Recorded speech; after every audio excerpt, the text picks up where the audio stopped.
नेहा, ये है मेरे पति चैतन्य।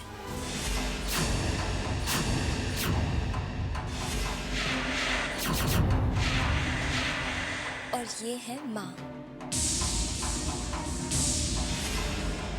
माँ, ये मेरी फ्रेंड है नेहा।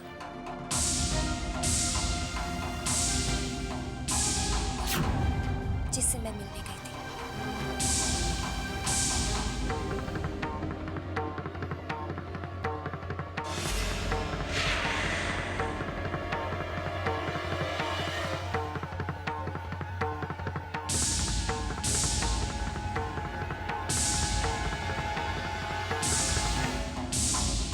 जीती रहो।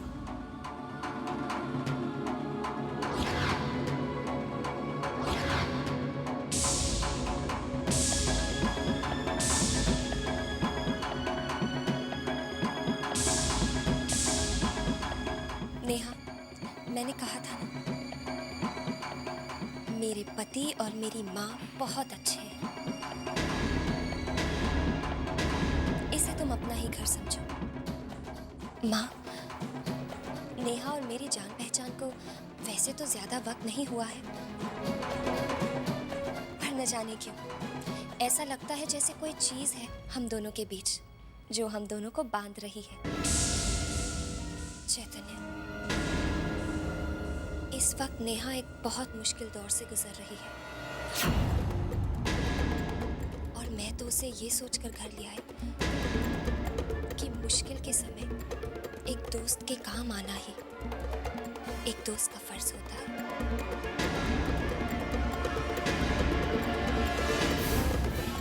माँ, मैं नेहा को गेस्ट रूम में ले जाती हूँ।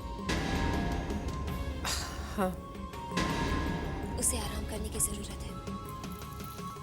मुझे अपने घर में रहने देने का बहुत बहुत शुक्रिया।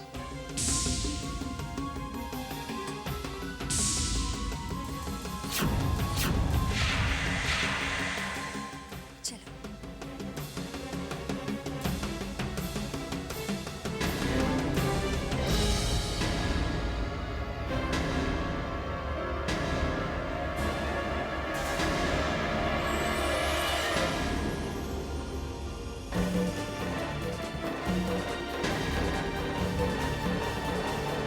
चैतन्य, ये लड़की तो बिल्कुल हूबहू अदिति जैसी है। जानता हूं ना, कोई भी धोखा खा सकता है, पर वो अदिति नहीं, सिर्फ उसकी हमशक्ल है बस। मेरा दिल अदिति को पहचानने में धोखा नहीं खा सकता। मां, ये लड़की कोई धोखेबाज है, बहुत दिनों से मुझे परेशान कर रही है। मां, आप तो जानती हैं कि अदिति इस दुनिया में नहीं है। वो मेरी आंखों के सामने मां। I love you. I love you. I love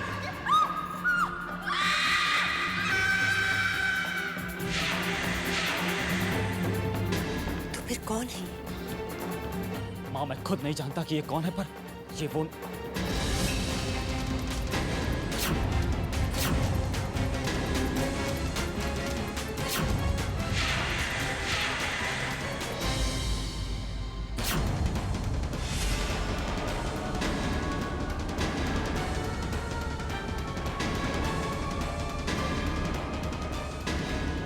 क्या बात है माँ साहब, आप दोनों इतने परेशान क्यों लग रहे हैं? परेशान? नहीं तो परेशानी किस बात की?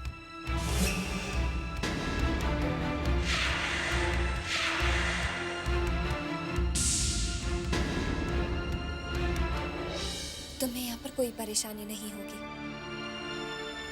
मैंने कहा ना, इसको तुम अपना ही घर समझो। मैं और मेरे पति तुम्हारे पति को ढूंढने के लिए हर मुमकिन कोशिश करेंगे। मुझे पूरा विश्वास है तुम्हारे पति बहुत जल्द तुम्हें मिल जाएंगे। तुम जो कह रही हो काश वो सच हो जाए अनुपमा। सच क्यों नहीं होगा? तुमने ही तो कहा था ना कि तुम अपने पति से मिलने ही वाली थी पर नहीं मिल पाई। इसका मतलब यही है कि वो यहीं कहीं आसपास है। ये दूरियां अब जल्द ही मिट जाएंगी। तुम देखना, तुम्हारा तुम्हारे पति से मिलन जरूर होगा। तुम्हारे हर शब्द पर विश्वास करने को मन चाह रहा है अनुपमा।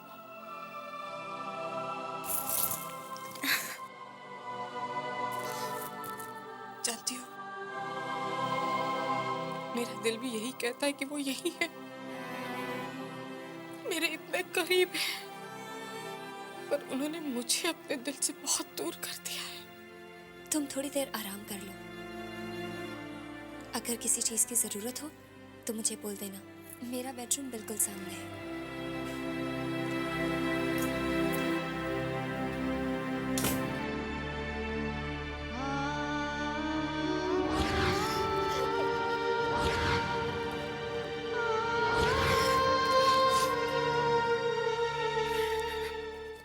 माँ मेरा विश्वास कीजिए, माँ मेरा विश्वास कीजिए, ये लड़की अदिति हो ही नहीं सकती। माँ ये धोखेबाज लड़की बहुत दिनों से मुझसे मिलने की कोशिश कर रही, और इसे जब लगा कि मैं इसकी बातों में नहीं आ रहा तो इसने अनु के भोलेपन का फायदा उठाकर उसे रास्ता बनाकर इस घर तक पहुंच आई। माँ इस घर तक पहुंचने में जरूर उसकी कोई लालच है। वो भले लाख बार चिल्ला चिल्ला के कहे कि वो अदिति है, मैं ये मानने को तैयार नहीं, क्योंकि मैं जानता हूं वो अदिति नहीं है, नहीं है, नहीं। तो फिर बेटे मेरी एक बात मान, अनुपमा को सब कुछ बता दे अदिति के बारे में, और ये भी बता दे कि ये जो लड़की है ये अदिति नहीं बल्कि कोई धोखेबाज है। हाँ माँ, ऐसे ही करना चाहिए।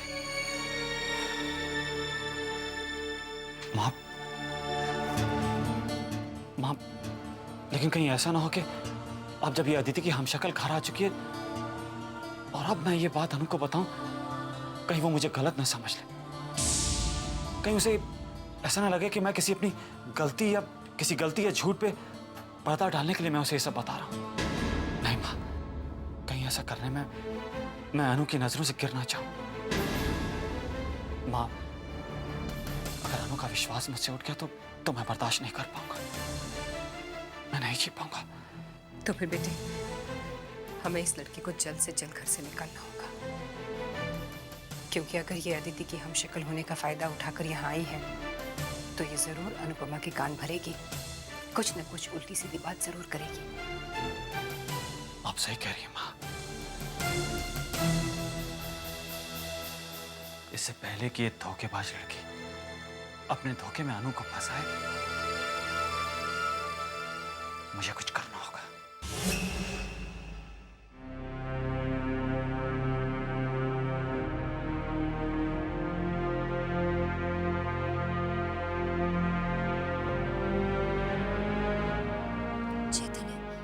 आज आपने मौसम देखा? एक अजीब सी शांति है ना। ठहरी हुई हवाओं में एक अजीब सी बेचैनी है, चुप्पी है। पर आने वाले तूफान का शोर भी सुनाई दे रहा है। वो जैसे कहते हैं ना, तूफान से पहले की शांति, बस बिल्कुल वैसा ही लग रहा है।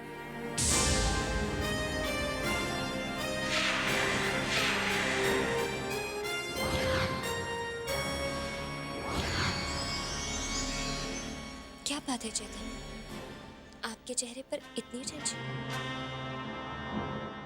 अनु, एक बात कहूं, बुरा मत मानना।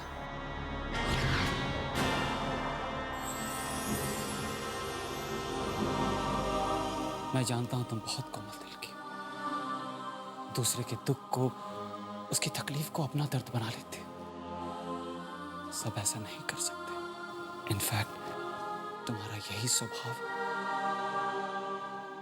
I love it। मुझे नाज है।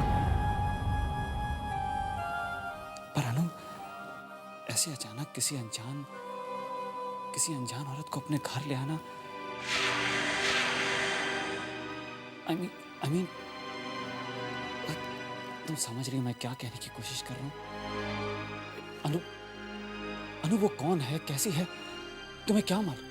हो सकता है वो कोई धोखेबाज हो सकता है चोर हो। चैतन्य, मैं आपकी चिंता समझ सकती हूँ और शायद आप ठीक भी हैं, लेकिन अगर आप नेहा को मेरी नजरों से देखें ना, तो उसके दुख पर रो पड़ेंगे। धोखेबाज लोग हमेशा औरों को दर्द पहुंचाने के बारे में सोचते रहते हैं, खुद को अपने हाथों से मारने की कोशिश नहीं करते। चैतन्य, अगर आज मैं वक्त पर नहीं पहुंचती ना, तो नेहा की सांसें रुक चुकी होती।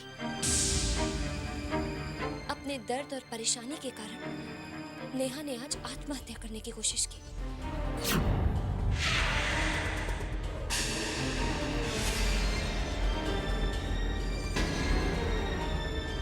मेंटली और इमोशनली काफ़ी वीक हैं वो। ऐसे लोग फिर से आत्महत्या करने की कोशिश कर सकते हैं। इस वक्त उन्हें ज़रूरत है कि कोई उनके साथ रहे, उनका ख्याल रखे। अकेलापन उनके लिए घातक हो सकता है।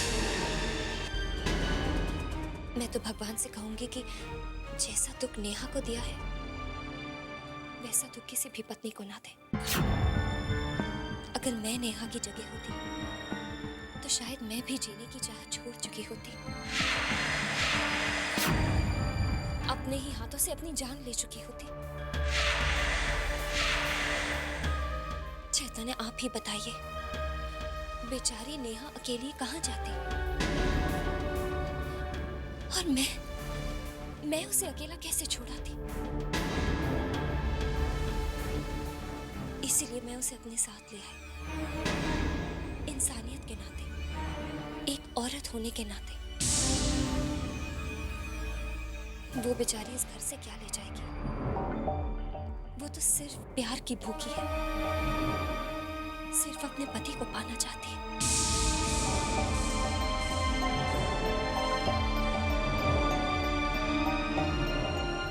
अनु, तुम समझती क्यों नहीं?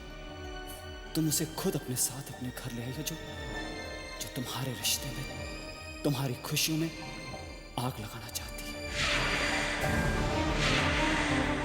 चैतन्य, मैं तो बस इतना चाहती हूँ कि नेहा वो पाले जिसकी उसे चाह।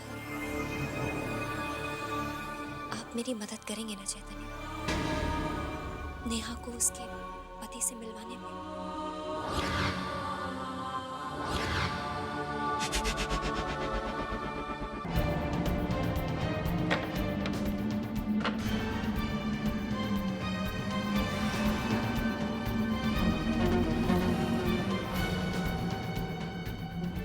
अनु, इस तूफान को तुमने खुद अपने हाथों से अपनी जिंदगी में आने का न्योता दिया है। अदिति की ये हमशक्ल हमारी खुशियों में ग्रहण बनकर अंधेरा न कर दे। अनु, तेज तूफानों में कभी कभी बहुत मजबूत दीवारों में भी दरारें पड़ जाती हैं, और दरारें रिश्तों के टूटने का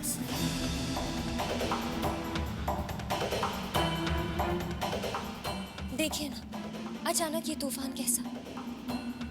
मैंने कहा था ना, इन ठहरी हुई हवाओं में आने वाले तूफान का शोर सुनाई दे रहा है।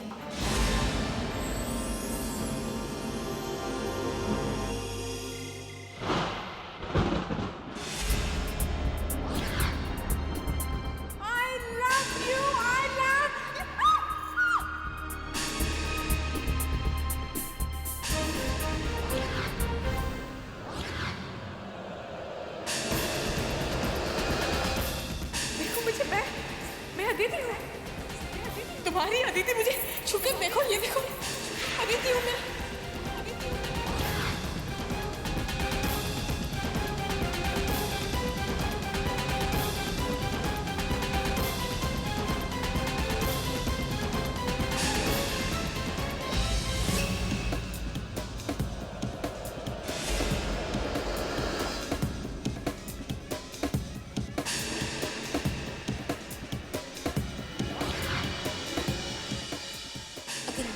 जगह होती, तो शायद मैं भी जीने की चाह छोड़ चुकी होती, अपने ही हाथों से अपनी जान ले चुकी होती।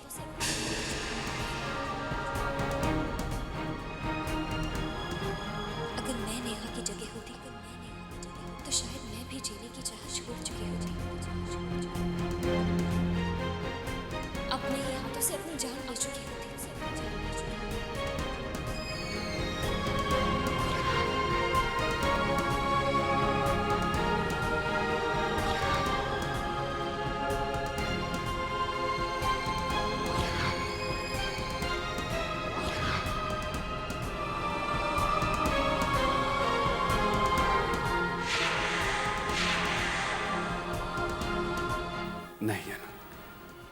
मैं तुम्हें खोना नहीं चाहता। तुम्हें खोकर मैं जी नहीं पाऊंगा, मर जाऊंगा। अपनी जान से भी ज्यादा चाहता हूं तुम्हें। तुम मुझसे दूर चली गई तो मेरी जिंदगी बेमायने हो जाएगी। नहीं, मुझे हमारे बीच कोई भी दूरियां, कोई भी फासले मंजूर नहीं।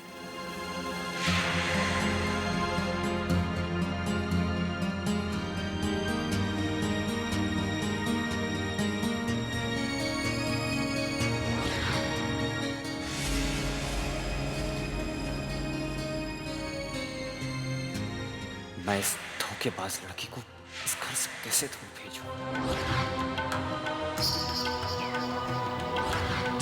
वो जो नजदीकियां बढ़ाने की कोशिश कर रही है, उसके कदम कैसे रोकूं?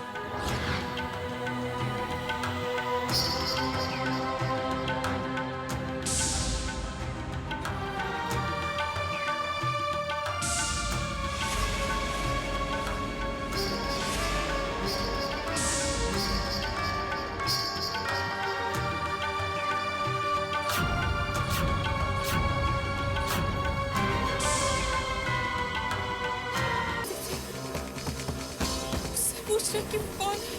हाँ, कौन हो तुम? तुम्हारी जिंदगी हूं मैं, तुम्हारा पहला प्यार हूं मैं, तुम्हारी पत्नी, तुम्हारी पहली पत्नी हूं मैं। तुम्हें क्या लगता है जो कुछ तुम कहोगी मैं तुम्हारी बातों पे यकीन कर लूंगा?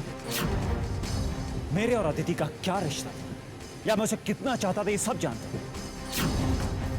तो ये बात अगर तुम्हें भी पता चल जाए तो कौन सी बड़ी बात है? चैतन्य,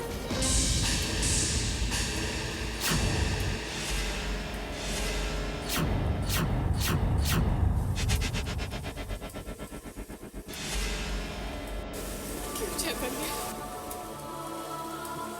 मेरे साथ ये बेगानापन क्यों? क्यों? मेरी आंखों में देखो चैतन्य, देखो ये वही आंखें हैं जिनमें तुम्हें सिर्फ प्यार ही प्यार नजर आया करता था। कि तुम्हें इनमें प्यार नजर नहीं आता अब?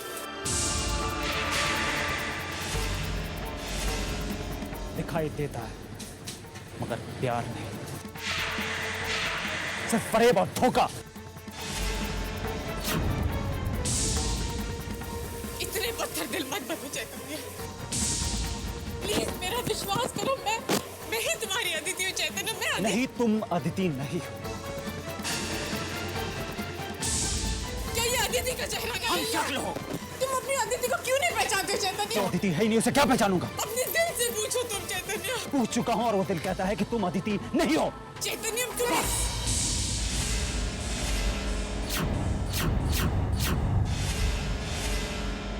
अब एक और शब्द भी मत कहना। तुम अदिति नहीं हो और ना ही तुम अदिति हो सकती। मैं अच्छे से जानता हूं कि तुम मेरी अदिति नहीं हो। ना मैं तुम्हें जानता हूं ना तुम्हें पहचानता हूं। उस अदिति को नहीं जानते जो तुम्हारे वजूद का हिस्सा हुआ करती थी। अपने उस अदिति को नहीं जानते तुम जिसे एक बार नहीं हजारों बार तुमने अपने गले से लगाया। उस अदिति को नहीं जानते चैतन्य जिसे अपनी बाहों में लेकर तुम कहा करते थे कि तुम मेरी दुनिया हो अदिति। नहीं जानते तुम मुझे? फिर से कहो कि तुम मुझे नहीं जानते, मुझे नहीं पहचानता। नहीं पहचानता। और कितनी बार सुनना चाहोगे?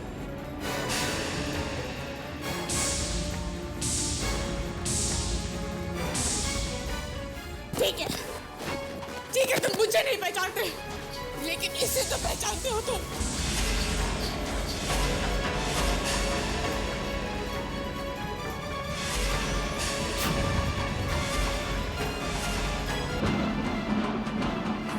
सूत्र को तो देखकर तुम्हें कुछ याद आया होगा। याद आएगा कितने प्यार से बनवाया था ये मंगलसूत्र तुमने मेरे लिए। ये तुमने मुझे एक सरप्राइज दिया था, याद है तुम्हें? खूबसूरत सरप्राइज था वो चैतन्य। प्लीज चैतन्य बस, अब मुझसे इंतजार नहीं हो रहा, मैं आंखें खोल रही हूँ। चैतन्य, चैतन्य।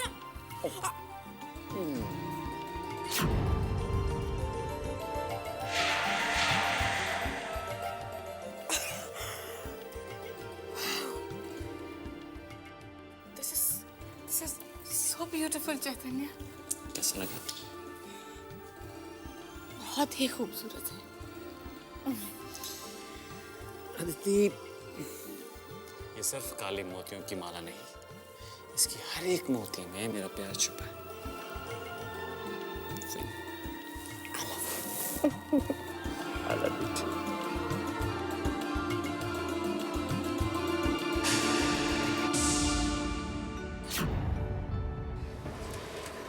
ये सिर्फ काले मोतियों की माला नहीं है, उसके एक एक मोती में मेरा प्यार, मेरी मोहब्बत पिरोई हुई है। ऐसा ही कहा था ना तुमने मुझसे, कहा था ना चैतन्य, याद करो। मुझे सरप्राइजेस देना कितना अच्छा लगता था, कितने खुश थे तुम मुझसे चैतन्य।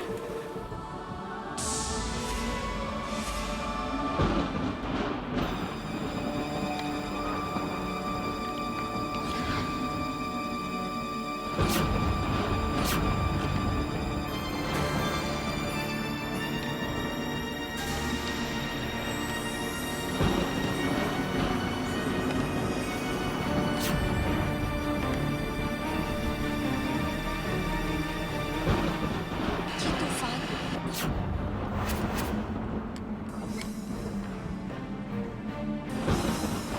चैतन्य कहाँ गए?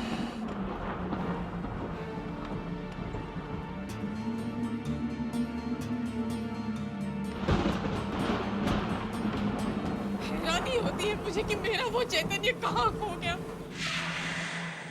जो कभी मुझे सरप्राइजेस देते थकता नहीं था। और आज वो चैतन्य बार बार मेरा दिल क्यों तोड़ देता है? क्यों चैतन्य? मेरी किसी भी बात पर तुम्हें विश्वास क्यों नहीं होता? हाँ? नहीं, ये बात भी तुम्हें वैसे ही पता चलेगी जैसे तुम्हें दूसरी बातें पता। और रहा सवाल इस मंगलसूत्र का, तो ये वो मंगलसूत्र है, क्योंकि वो मंगलसूत्र तो अदिति के लाश के साथ। कैसी लाश? किसकी लाश चैतन्य? किसकी लाश? कौन सी लाश? मुझे देखो चैतन्य, तुम्हारी आंखों के सामने हूं मैं सिर्फ तुम्हारे लिए जिंदा हूं। सच है, तुम्हारे बिना मैं तो एक लाश ही हूँ।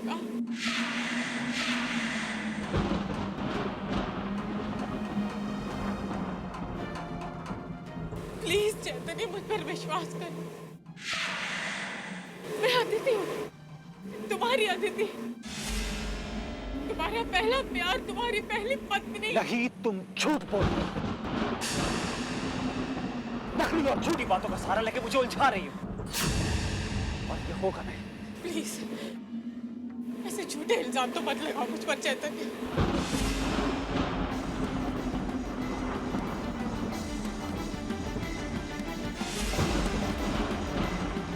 सच्चे रिश्ते झूठ के मोहताज कहाँ होते हैं चैतन्य? मैं अदिति हूँ चैतन्य। बस,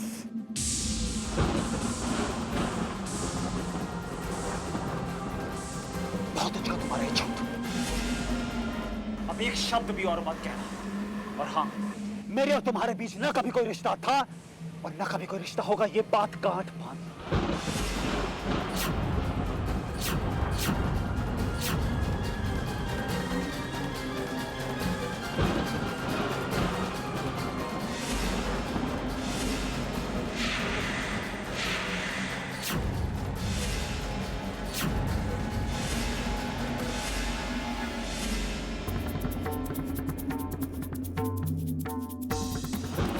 इतनी रात को टेरेस का दरवाजा खुला है,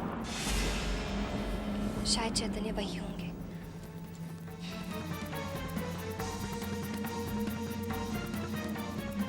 चैतन्य, चैतन्य प्लीज मेरी बात सुनो। चैतन्य, चैतन्य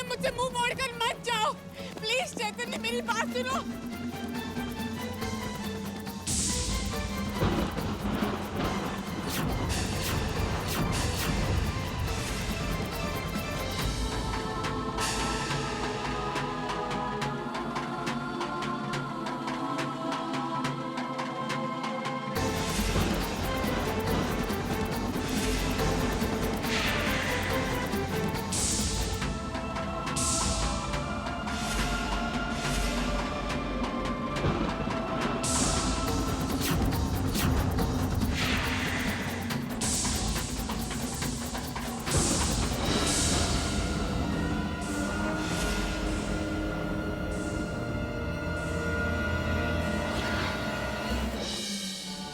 नेहा, तुम इतने तूफान में यहाँ? हाँ वो मैं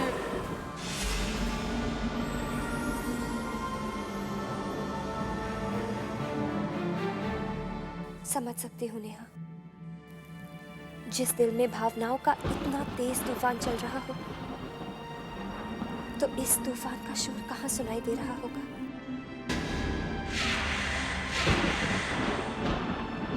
एक अकेलापन, एक उदासी तुम्हें घेर लेते होंगे ना, पर तुम हिम्मत मत हारना।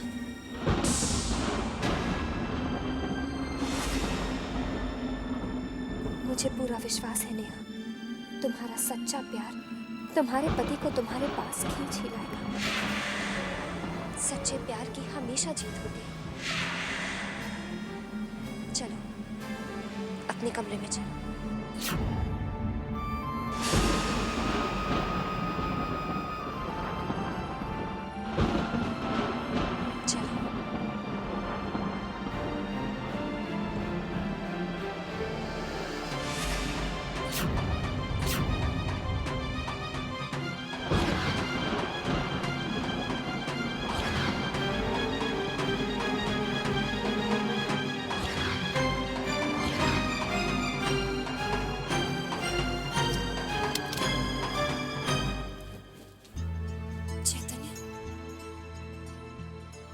चले गए थे? वो अनु ये पानी लाने गया था।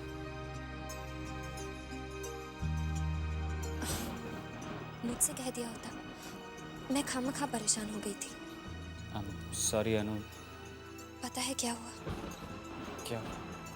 वो नेहा है ना, वो इस तूफानी रात में बाहर छत पर थी।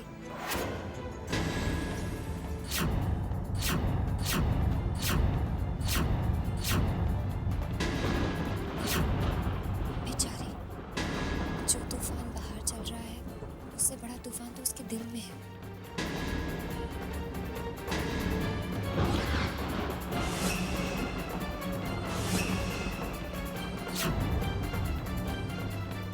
चले?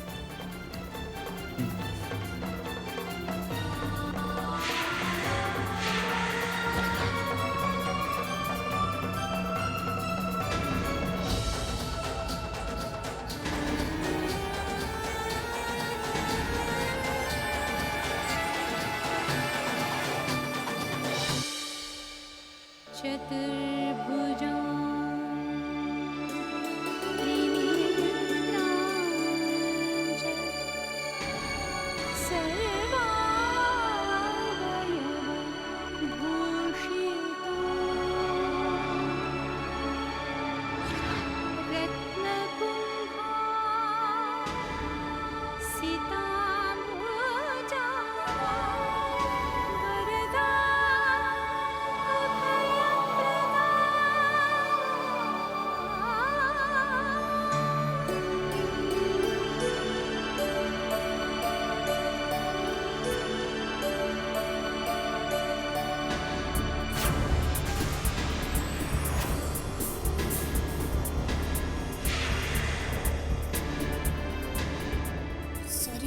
जो मैं बिना पूछे ही मंदिर में पूजा करने चली गई।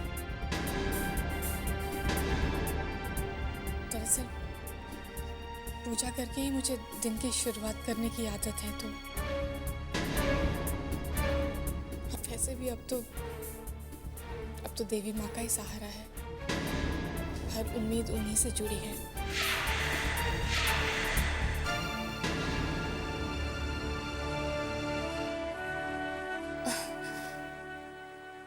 कहते हैं कि सच्चे दिल से की गई प्रार्थना भगवान जरूर सुनते हैं। तुम्हारी प्रार्थना भी भगवान जरूर सुनेंगे।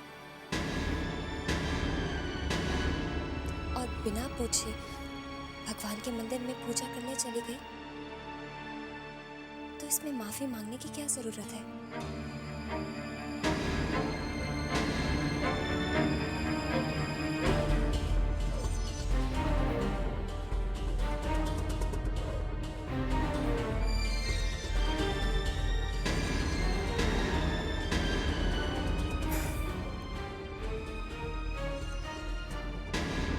जीती रहो।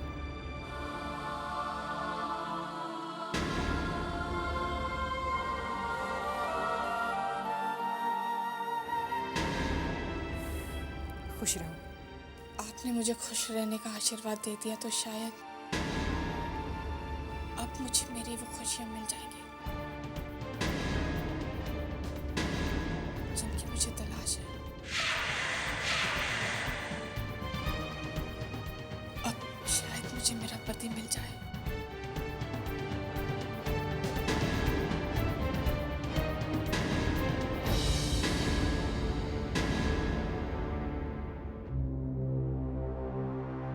आपने मुझे खुश रहने का आशीर्वाद दे दिया तो शायद अब मुझे मेरी वो खुशियां मिल जाएंगी।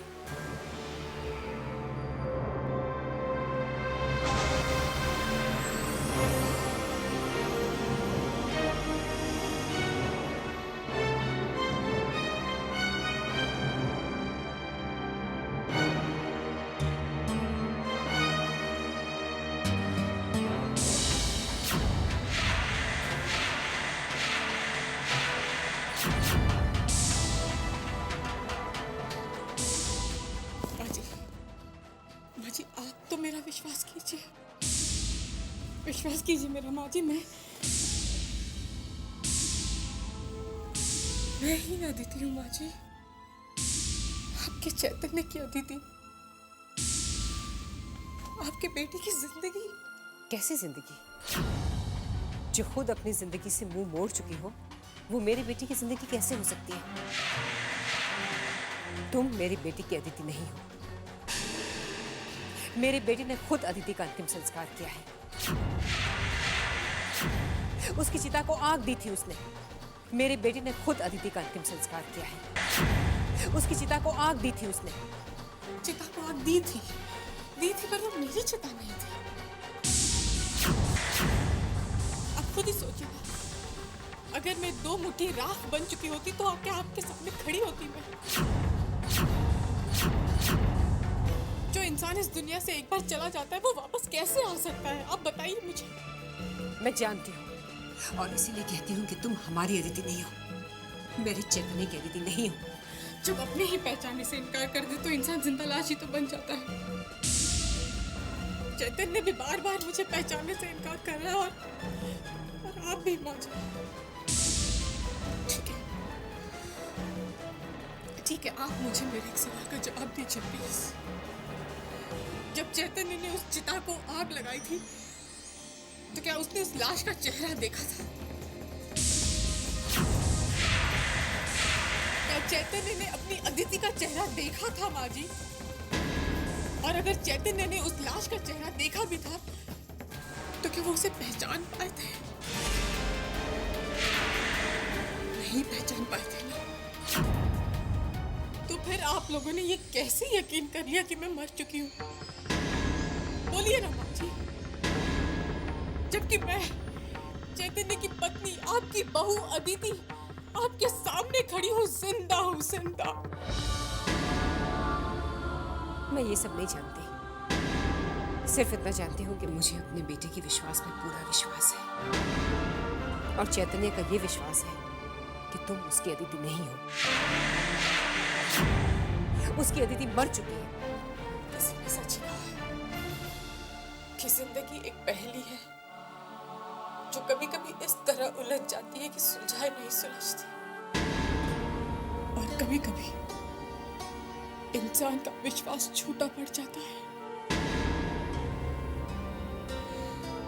तो आज मेरे साथ ऐसा ही हो रहा है। और इस बात का एहसास एक दिन आपको भी होगा और चैतन्य को भी।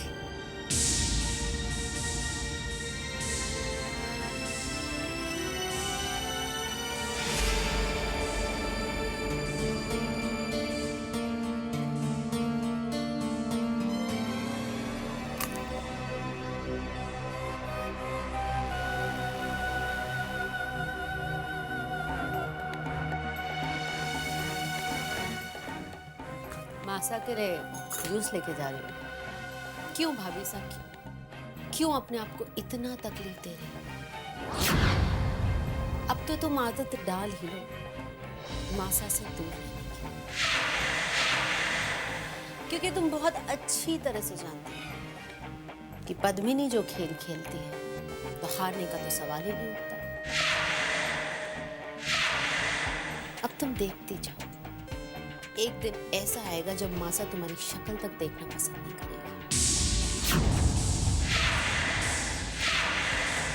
तुम्हें अपने करीब ही आने नहीं देगी। Just wait and watch.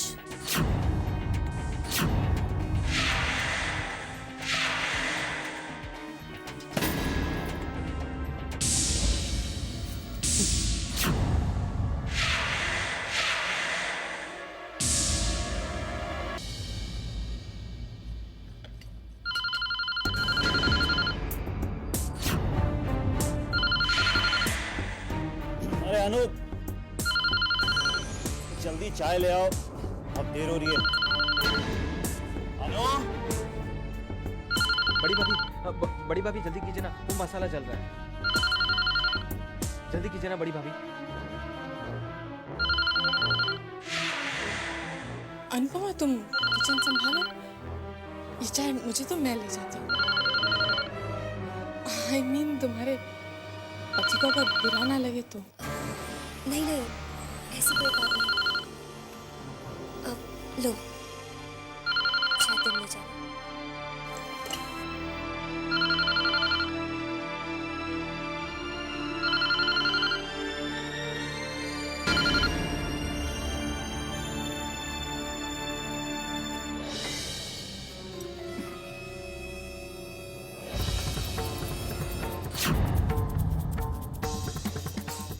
कब से तुम्हें बुला रहा हूँ, तुम्हें तो फुर्सत ही नहीं मिल रही। बहुत तड़पाने लग गई आजकल। हाँ, तड़पा तो तुम रहे हो चैतन्य।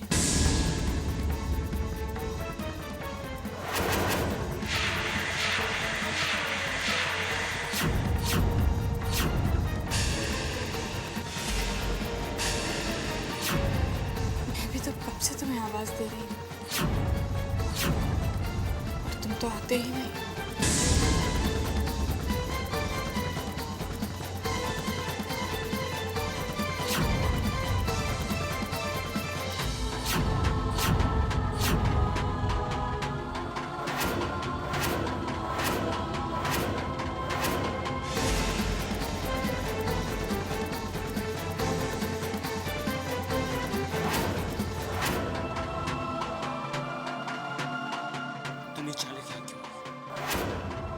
किसने बोला तुम्हें आने को? बोलना, तुमने तो मुझसे कहा था, याद है कि अदिति, हर सुबह चाय मुझे तुम्हारे हाथ से ही चाहिए। तो जो तुमने चाहा वही तो कर रही हूँ मैं।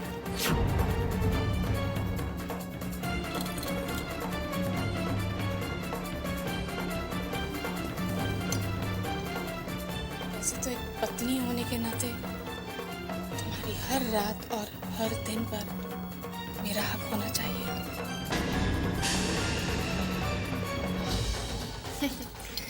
छोड़ो, 2 साल बाद पता नहीं तुम्हें मेरी हाथ की चाय कैसी है।